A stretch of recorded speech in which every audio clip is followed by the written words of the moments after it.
E vocês falaram de estágios de liderança. Uhum. Quais são esses estágios? Como que eu passo para um próximo estágio? Tem isso? Explica um pouquinho sobre esse processo, assim, essa escada da liderança. Fala aí, Ivan. Eu acho que assim, falando de estágio, sem olhar para a empresa, né? Porque eu acho que às vezes quando a gente fala de estágio, a gente olha muito cargo, né? Subindo nos cargos. A Uhum. Kata falou do livro do Rancharan, ele fala muito desses pipes, né? Sobre esses Uhum. estágios. E aí ele fala sobre liderar as pessoas, de liderar um processo, de liderar um negócio, de liderar.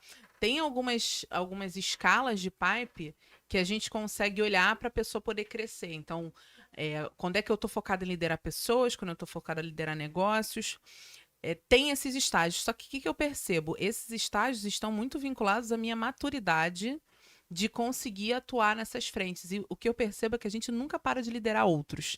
Porque no Rancharan, o segundo pipe é liderar os outros. O terceiro, o quarto, o quinto já começa muito direcionado a liderar negócios, liderar projetos. E eu acho que é, você está liderando sempre os outros. Né, em todos os Uhum. pipes. Eu acho que você vai crescendo conforme você tem maturidade para sentar nesse lugar, né, e lidando diferente com cada uma das situações que você vai vivenciando.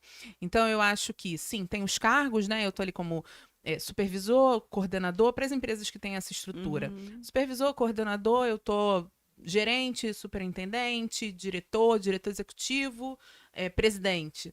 Eu acho que tem as escalas, mas eu acho que você tem uma maturação, né, uma maturidade comportamental para sentar em cada uma dessas etapas. E eu acho que cada etapa te demanda uma frente de conhecimento diferente. Então, a primeira etapa para mim seria autoconhecimento, né? Autoconhecimento, adequação com a cultura, entender, fazer parte daquilo ali, saber liderar as pessoas. Eu acho que um segundo momento seria eu consigo entender a estratégia do negócio, então eu continuo liderando pessoas, continuo olhando para a cultura, mas eu estou liderando agora, né, uma frente de atuação, um negócio, então eu consigo ter maturidade para liderar pessoas e ainda fazer uma entrega relacionada à estratégia da empresa. Estou muito mais focada da estratégia. Então eu saí do só liderar pessoas e talvez processos para poder olhar para o negócio de uma forma mais estratégica. E eu acho que um outro nível é você estar liderando olhando para a visão, né? Olhando para fora, olhando para a estratégia, continua liderando pessoas, mas eu acho que você já está numa maturidade para poder discutir os formatos de negócio que a empresa vai tomar. Seja o seu negócio, seja a empresa que você trabalha. Então, esse ponto de, eu quero ser líder, eu quero crescer, eu quero estar na cadeira tal. Você tem maturidade para estar em algumas discussões que são necessárias para uma empresa crescer? Você já fez essa reflexão? Se você está pronto para estar numa cadeira, pronta para estar numa cadeira, numa mesa, tendo discussões que impactam decisões super difíceis em relação à empresa, ou decisões super complexas, que tem uma análise técnica muito profunda e, ao mesmo tempo, tem uma tomada de decisão que impacta sócios. Você está pronto, está pronta para isso? Você está desenvolvendo para isso ou você só está entregando o que está sendo pedido? Né? Você entrega o que te pedem, nossa, eu faço isso muito bem, eu estou fazendo uma entrega excelente, mas você está pronto para esses momentos? Então, eu acho que os estágios da cadeira de liderança ele tem mais a ver com a minha maturidade comportamental de estar sentado nessas cadeiras diferentes acima, do que necessariamente uma profundidade técnica. Só que a profundidade técnica ela vai ser demandada de você quanto mais você subir. Então você precisa sim ter conhecimento técnico para algumas trocas, mas eu acho que a maturidade comportamental ela te coloca naquele lugar com excelência. Então você não é só mais um que está ali debatendo tecnicamente sobre aquilo. Você é uma pessoa que faz aquilo com excelência. E quando você fizer, as pessoas que trabalham com você vão parar e escutar o que você está falando. Então, além de ser excelente, você é referência. Então, E assim, também a questão do. Você trouxe um ponto que me lembrou, né? É você ser líder. Também é você querer trabalhar com pessoas que são talvez melhores do que você na parte técnica. e que é Então, difícil. porque tem a questão do ego ali. Exato. Poxa, eu tô Uhum. acima, mas ele sabe fazer melhor do que eu isso. Então, talvez seja também um ponto que você tenha que saber lidar bem conforme você também vai crescendo. Porque o melhor é a gente trabalhar com os melhores, né? Ter os Sim. melhores ali com E a é gente. difícil, porque mexe muito com o ego, mexe muito com a insegurança de ter o meu emprego, né? Então as Sim. pessoas, foi o que a Ká falou, né? Eu não quero perder meu emprego. Então, se eu tiver uma pessoa melhor do que eu, abaixo de mim, talvez com um salário menor do que o meu, será que vão me querer aqui? Mas, pô, você só tá aqui por causa disso? Você acha que esse é o teu diferencial? O teu diferencial é um conjunto de habilidades, um conjunto de, de, de competências que você tem para você sentar nessa cadeira. É isso que te faz sentir seguro? Quando eu comecei a trabalhar como gerente de RH, eu comecei a atuar muito com a parte de DP, né? Que não é a minha primeira especialidade, mas foi algo que eu comecei a ter conhecimento também há alguns anos. E aí, assim, eu me cerco de pessoas que tenham conhecimento para estar nas imersões de discussão técnica, porque tem vezes que eu preciso acionar. Preciso mesmo, assim, preciso pedir socorro, né? Preciso pedir ajuda para as minhas universitárias. E é isso, e eu me sinto segura com o time, né? Eu me sinto segura para poder tirar dúvidas, para entender. E se eu também não tiver, eu vou em alguém que tenha. Mas é porque eu me sinto muito segura hoje no lugar que eu tô do aspecto comportamental. Então, eu acho que você não ter medo de ter excelentes pessoas com você faz você, quando você tem confiança do teu papel de líder, faz você fazer as pessoas brilharem, porque é isso que a Karina fazia com a gente. Você não tem medo de fazer as pessoas brilharem, delas também mostrarem o potencial delas, e você também cresce como líder. Mas não é um trabalho fácil para qualquer pessoa. E um ponto também, né? A gente tá trazendo aqui. Que eu sentia que eu gostava muito de trabalhar. Não. A gente gostava muito de trabalhar ali na nossa bolha.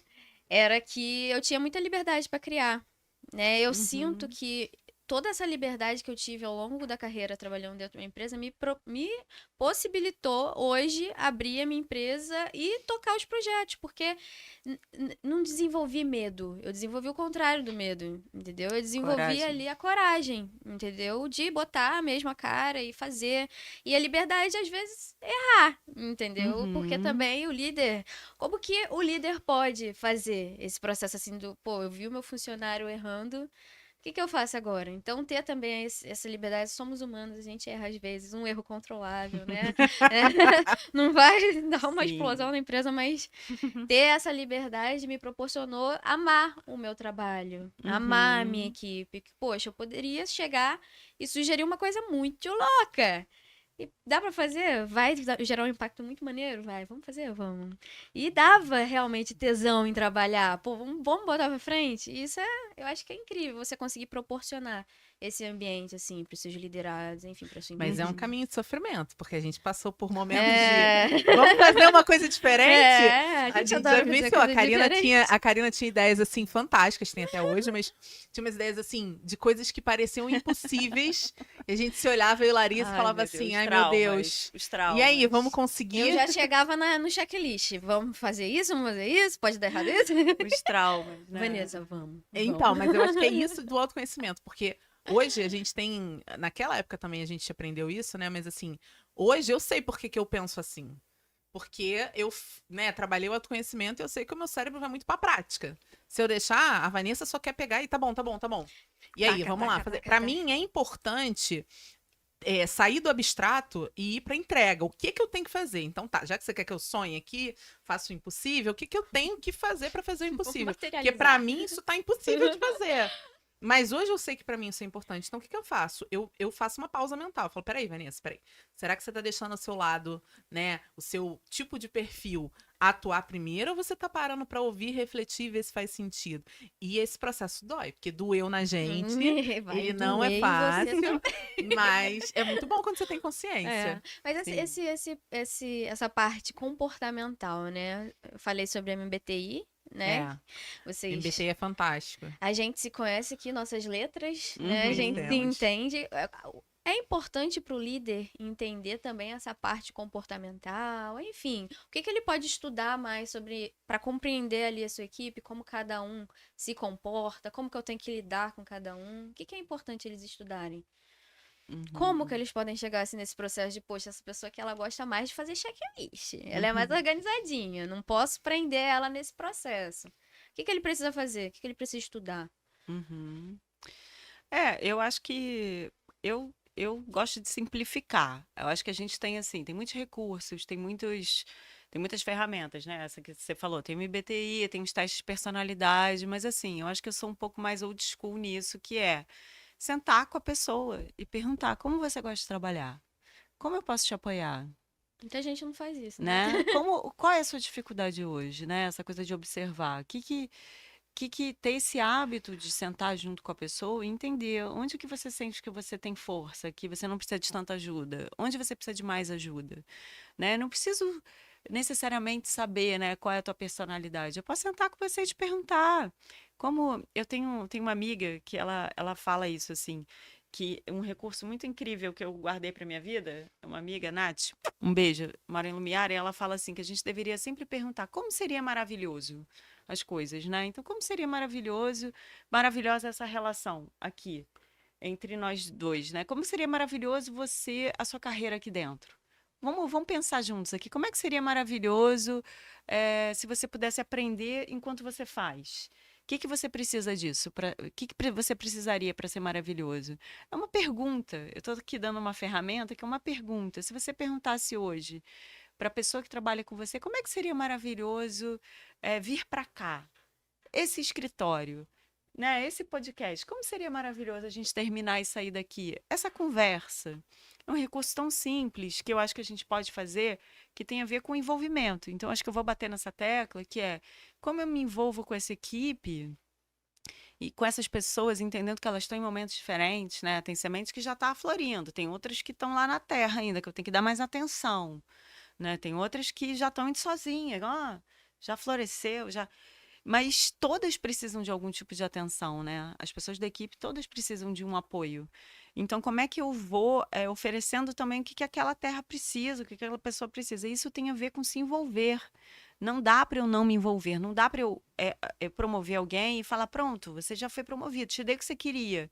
Pelo contrário, agora que eu tenho que ficar perto daquela pessoa. Porque agora que ela vai ter mais dificuldade, agora que os desafios vão aparecer emocionais. Então, eu tenho que me envolver. Eu acho que um antídoto para todas as dificuldades aí em relação à liderança tem a ver com envolvimento, tem a ver com o líder se vulnerabilizar. A Vanessa falou Verdade. isso.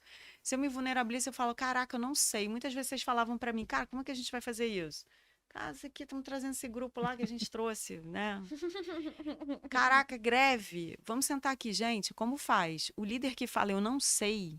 Gente, para mim já ganha meu coração. Quando o cara que tá, né, alguém que tá acima de mim, mulher tá lá no cargo de liderança, ela fala, gente, eu não sei. Como que a gente vai fazer isso? A gente precisa poder dizer que não sabe, a gente precisa poder que as ideias que são melhores que a nossa floresçam. A gente está aqui para criar esse campo. Até cria também um laço maior quando você vê que a pessoa que tá acima de você falou que não sabe, tá contando com você. Vamos Descobrir, conversar, vamos descobrir vamos fazer. juntos, né? Quer dizer, não é porque eu sou líder que eu tenho que saber tudo. Nossa, terrível. O líder que fala que sabe tudo, que fica constrangido, dá até pena, porque a pessoa está Terrível. em sofrimento, porque ela quer Quer mostrar saber que tudo. sabe. Não dá para saber tudo, É gente, muito pelo amor de egóico, Deus. né?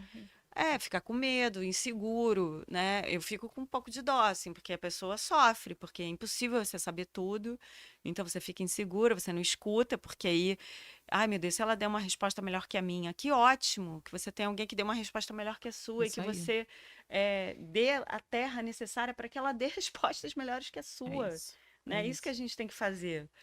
Então tem muito sofrimento também no líder que não se vulnerabiliza, que fica ali, ah, não, eu sei, ah, eu sabia, ai, será? Não, pergunta, gente, eu não sei, vamos fazer junto, não tenho a menor ideia de como faz isso. Vamos pesquisar, vamos, com quem que a gente pode perguntar? É a coisa mais linda que tem, é aprender junto, né? O líder, essa coisa da hierárquica que as empresas têm, da formalidade, afastam muito essas possibilidades de confluência, né? Então, se eu sei algo, você sabe algo, o líder é só alguém que está mais tempo ali, não necessariamente, né? Ele, Perfeito. né, sabe tudo. Então, Não, dizer que não sabe, por favor, normalizar isso.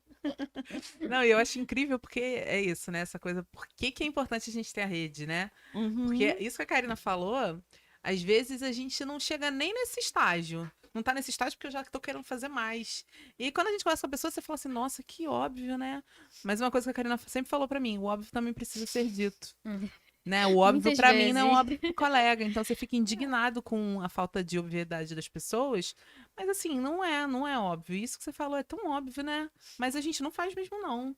Porque a gente fica preso porque eu quero fazer uma coisa excelente, porque eu quero fazer uma coisa Sim, tem a diferente. ideia que o Quero líder fazer e a gente não faz o básico, que é perguntar.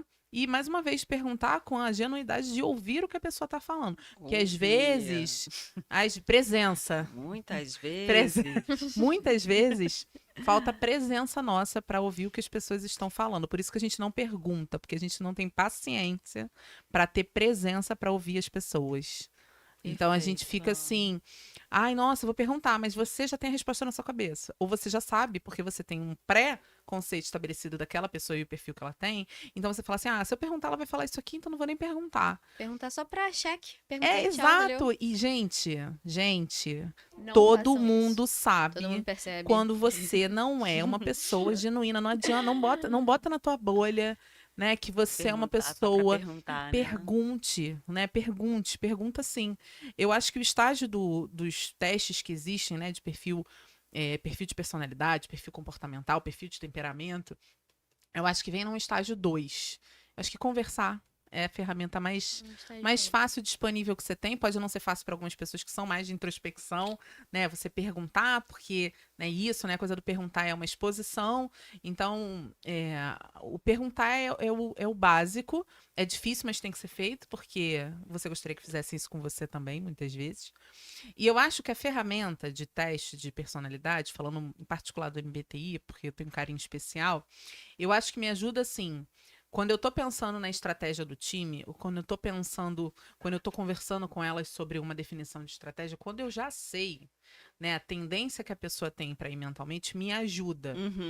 Isso sim. Então, por exemplo, eu trabalhei com uma pessoa que ela era muito J, né? J, para quem não sabe, né, é uma das letras do MBTI, que a gente fala que é o julgamento, são pessoas muito voltadas assim ao checklist, né? São pessoas mais metódicas, pessoas que precisam daquilo ali, preciso me organizar mentalmente, preciso ter tudo muito claro. E se sair fora do que eu planejei, eu sofro muito, mas é importante para mim. É uma pessoa muito de entrega. Então, ela tinha isso muito alto, né? E aí, quando a gente trabalhou esse aspecto de perfil profissional, perfil de personalidade no time, eu lembro que toda vez que eu conversava com ela, eu falava, vamos trabalhar esse J. Mas eu sabia que quando eu tava com ela, eu precisava trazer para ela, é isso, isso e isso, a gente tá pensando nesse projeto aqui, o que você acha dessa frente? Como é que você pensa que é esse passo aqui? Ela, não, peraí, então tá. Então tô anotando aqui, eu dava o tempo dela anotar, eu dava o tempo dela escrever, depois ela trazia para mim o que era importante seguir, ela me dava feedback como tava indo cada uma das etapas, e eu sabia que assim funcionava melhor para ela, né? E eu acho que aconteceu isso com a gente também. Quando a gente fez o teste, né, a gente brincava muito entre a gente, porque a Larissa é uma pessoa com um J, né? Gosta bem do alto, checklist, gosta do checklist. gosta da Hoje eu planilha. virei J. É. Tô orgulhosa desse Jotinha aí que começou a surgir. Mas assim, a gente aprende também como líder a ter o tratamento em relação, um olhar mais macro em relação às entregas, né? Como funcionam as entregas, as trocas. É claro que você tem que tirar a pessoa também no lugar de conforto, não dá também para ser sempre ali para a pessoa se sentir, mas você tem um olhar já mais direcionado para a necessidade daquela pessoa. Então eu acho que o aspecto da pergunta, né? O óbvio, maravilhoso. Tem que ser feito sempre, sempre, sempre. E, se possível, o teste ele serve para muito mais te direcionar no dia a dia. Como é que você toma as suas decisões, como é que você envolve o time, como é que você engaja as pessoas. Então, acho que tem esse olhar. E também como é que você ajuda as pessoas a fazerem autoconhecimento também, né? Como é que as pessoas se desenvolvem. Então, ajuda para quando tá recebendo uma coisa da sua líder, saber que a sua líder tem um perfil diferente do seu e que, por isso, para ela é mais difícil tratar. Eu tive uma mentorada, né, há uns meses atrás, que a gente conversava muito sobre isso. A gente se fala até hoje, a Manoele, beijo. E aí a gente trocava muito sobre isso, porque ela tem um perfil, né? E, enfim, ela tinha que atuar em algumas relações com pessoas de outro perfil. Eu falava, mas não esquece. As pessoas têm preferências na relação, assim como você tem. Como é que você lida com as pessoas que são diferentes de você? Enfim, são esses pontos assim que eu acho que são importantes